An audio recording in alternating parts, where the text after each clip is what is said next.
नमस्कार, मी प्रगतीच रेसिपी तडकामध्ये तुम्हा सर्वांचं मनपूर्वक स्वागत. तर आज आपण बनवतो आहे मस्त असे बाजरी आणि काकडीचे थालीपीठ. कारण थंडीमध्ये बाजरी खाल्लीच पाहिजे आणि माझ्या घरी थंडी संपेपर्यंत निदान संध्याकाळची भाकरी तरी बाजरीची बनवली जाते, सकाळी तरी चपाती किंवा फुलके असतात. तर अशा प्रकारे हे गावठी तवसा होतं, मोठी काकडी असते त्याला तवसा बोलतात. तर ते तवसा मला कोणीतरी आणून दिलेलं, तर मी म्हटलं त्याचं मस्त असे थालीपीठ करूया. त्यासाठी ते तवसं साल न काढता असंच खिसून घेतलं आणि मिरची, लसूण, कोथिंबीर घालून थोडंसं जिरं घालून जाडसर असं वाटण बनवून घेतलं. त्याच्यामध्ये मी आता 2-3 पळी मस्त असं बाजरीचं पीठ घेतलेलं आहे. त्याच पळीने 1 पळी मी चण्याचं पीठ घेतलेलं आहे आणि त्याच पळीने 1 पीठ ज्वारीचं पीठ घेतलेलं आहे. त्याच्यामध्ये आपण इथे घालूया मस्त अशी कसुरी मेथी, भरपूर अशी कोथिंबीर.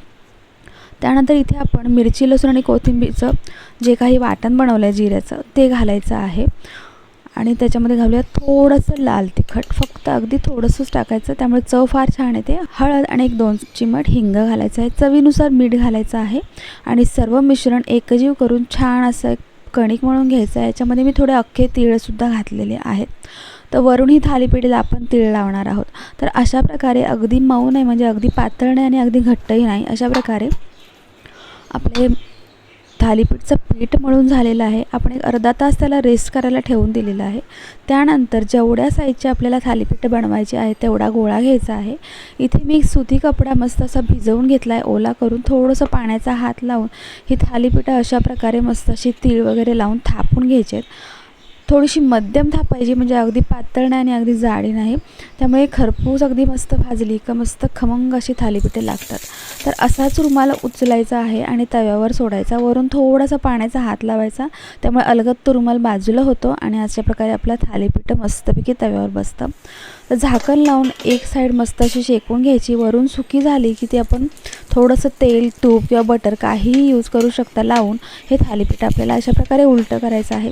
तर ही जी थालीपीठं म्हणतात, कारण याला मस्त असं आपण थापतो त्यामुळे त्याला थालीपीठं बोलतात आणि त्याला बोटाची निशाण आलेली असते, त्यामुळे ते दिसायलाही फार सुंदर दिसतं. त्यामुळे थालीपीठं ओळखायचं असेल तर वरून बोटाची अशा प्रकारे निशाण आलेली असते. ते पीठ आपण थापून बनवतो म्हणून त्याला थालीपीठं बोललं जातं. थालीपीठं खूप साऱ्या प्रकारचं बनवलं जातं. फक्त ज्वारीची बनवले जातात, भाजणीची बनवले जातात, मिक्स पिठांचे बनवले जातात.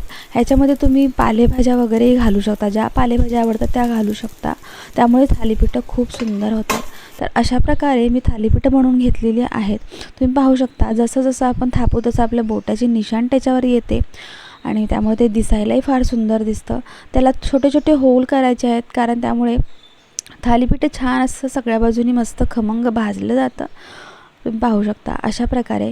फार जुनी पद्धत आहे. फार पूर्वी माझी आजी बनवायची, अगदी पातळ मऊसूद, वरून मस्त कुरकुरीत आणि खाताना अगदी मऊसूद लागणार. तर अशा प्रकारे अशी मी थालीपीठं छान खरपूस आणि खमंग अशी भाजून सर्व बनवून घेतलेली आहेत. तर तुम्ही कोणत्या प्रकारची थालीपीठं बनवता कमेंट करून मला नक्की सांगा. तर अशा प्रकारे मी खमंग अशी थालीपीठं भाजून घेतलेली आहेत आणि ह्यासोबत तुम्ही कोणत्याही प्रकारची चटणी, लोणचं किंवा कोणत्याही प्रकारची रस्सा भाजी खाऊ शकता. तर इथे तुम्ही लोणीही लावू शकता, म्हणजे अगदी ताजं तूप काढायला आपण जे लोणी बनवतो तेही याच्यावर लावून जरी भाजली तरी थालीपीठं एक नंबर लागतात. अगदी लहान मुलांना तुम्ही खाऊ घातला त्याच्यामध्ये मिरची वगैरे कमी घालून तरी अगदी मस्तच लागतात.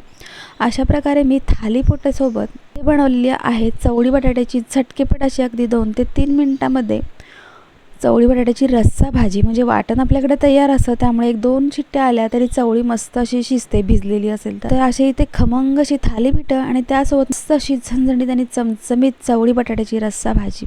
असा हा संध्याकाळचा बेत किंवा दुपारी तुम्ही करू शकता. थंडीमध्ये बाजरीची थालीपीठं खावी, कारण बाजरी जेवढी पोटामध्ये जाईल तेवढी खूप चांगली आहे, पौष्टिक आहे.